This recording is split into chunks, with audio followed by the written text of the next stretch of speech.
अथ पंचमो अध्यायः। पांचवें अध्याय में सूत जी महाराज कहते हैं, हे ऋषियों, मैं आगे की कथा कहता हूँ।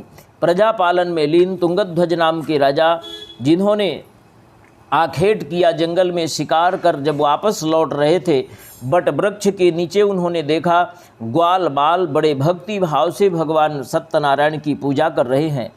मैं राजा हूँ। इस बात का उसे अहंकार था। अभिमानवश ना तो उस वृक्ष के नीचे राजा गया और ना ही प्रणाम किया। दूसरे वृक्ष की छाया में थोड़ी देर ठहरा। ग्वालों को मन में आया, भगवान का प्रसाद, ये हमारे राजा हैं, इनको देना चाहिए। राजा को दिया, किंतु मन में भाव आया, इन ग्वालों के द्वारा दिए गए प्रसाद को कौन ग्रहण करे। उसका परित्याग कर अपनी नगरी में आया है। शत्रु राजाओं के द्वारा आक्रमण हो गया, सारे पुत्र मारे गए, ऐसी विपदा आई। राजा को बड़ा आश्चर्य हुआ। मैं अभी आखेट के लिए जब गया था कोई समस्या नहीं थी, ऐसा संकट मेरे जीवन में क्यों आया। स्मरण हुआ, मैंने भगवान के प्रसाद का परित्याग किया है, मैंने जीवन में बहुत बड़ी भूल किया है।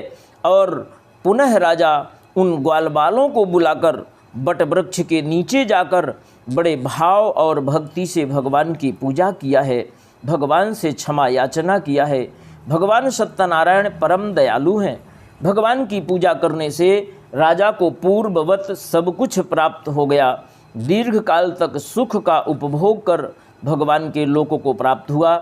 सूत जी महाराज यह पवित्र सत्यनारायण भगवान की कथा श्रवण कराते हुए कहने लगे, जो मनुष्य इस परम दुर्लभ व्रत को करेगा, भगवान की कृपा से वह उसे धन धान्य की प्राप्ति, निर्धन धनवान हो जाता है। बंदी से युक्त बंधन से जो प्राणी है वह मुक्त हो जाता है और संतानहीन को संतान प्राप्त होती है। तथा जिसके मन में जो मनोरथ होता है भगवान उसे पूर्ण करते हैं। जिन्होंने पहले इस व्रत को किया उनके दूसरे जन्म की बड़ी बड़ी लंबी कथाएं हैं। जो वृद्ध शतानंद ब्राह्मण ने भगवान की पूजा किया, वे दूसरे जन्म में महाराज सुदामा हुए, जो भगवान द्वारिकाधीश श्री कृष्ण के अनन्य सखा बने।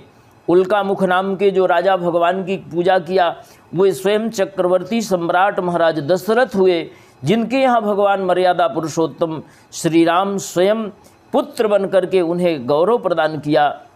साधु नामक वैश्य, वह धर्मात्मा सत्य प्रतिज्ञ राजा मोरध्वज बने और भगवान की भक्ति किया। महाराज तुंगध्वज नाम के जो राजा थे, वह स्वयंभू मन होकर भगवान की अखंड भक्ति कर भगवान को पुत्र के रूप में प्राप्त किया। और वह जो लकड़हारा था, भील, जिसने ब्राह्मण के द्वारा भगवान की कथा सुना था, वह निषाद राज हुआ।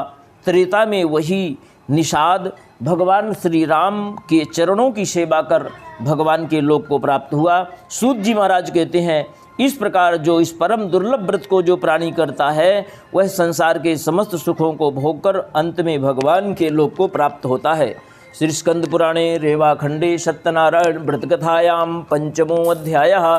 श्री सत्यनारायण भगवान की जय, श्री विष्णु भगवान की जय, श्री नर्मदा मैया की जय।